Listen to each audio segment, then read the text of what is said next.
అంటే మంత్రి కోసం రాలే కదా, ఓఎస్డి తొలగించిన ఓఎస్డి కోసం వచ్చినామని అంటారు. మంత్రి ఇంటికి వచ్చుడేందండి, మంత్రి ఇంటికి వచ్చుడేంది, మంత్రి ఇంట్లో వాడు మాకు చుట్టమండి.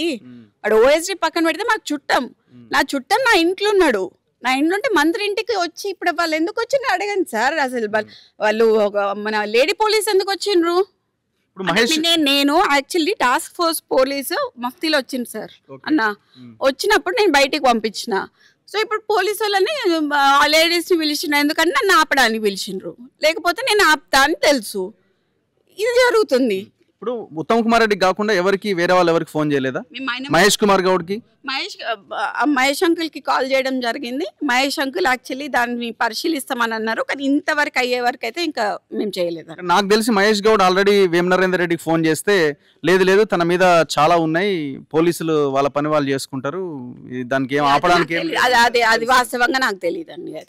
అది ఎంతవరకు కరెక్ట్ అనేది తెలీదు, కానీ నేను మాత్రం క్లియర్గా చెప్తున్నా, దీంట్లో హస్తం రేవంత్ రెడ్డిది, వేమ నరేందర్ రెడ్డిది, వీళ్ళదే హస్తం ఉందండి. వీళ్ళిద్దరేనా?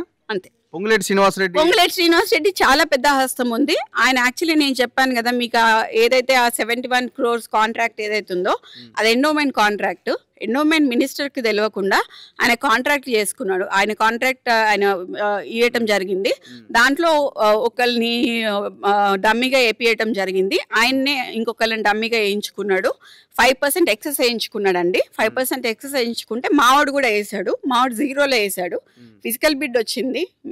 ఆ ఫిజికల్ బిడ్ ఓపెన్ చేసినప్పుడు మావాడికి వచ్చింది. ఆబ్వియస్లీ 0లో వేసాడు కాబట్టి. పొంగులేటి శ్రీనివాస్ రెడ్డి మా అమ్మకు ఫోన్ చేసి మా ఓన్ని విత్డ్రా చేసుకోమని అడిగాడు. ఫోన్ చేశాడు పొంగులేటి మా అమ్మకు ఫోన్ చేసి అడిగాడు. మంత్రి కొండా సురేఖ గారికి ఫోన్ చేసి విత్డ్రా చేసుకోండి అన్నారా? మీ ఓన్ని విత్డ్రా చేసుకోమని అడిగాడు. ఇది నేను లిఖిత పూర్వకంగా రాసియమన్నా రాసిస్తా. అంటే ఎందుకు చేసుకోవాలి అనేది మాకు తెలియాలి.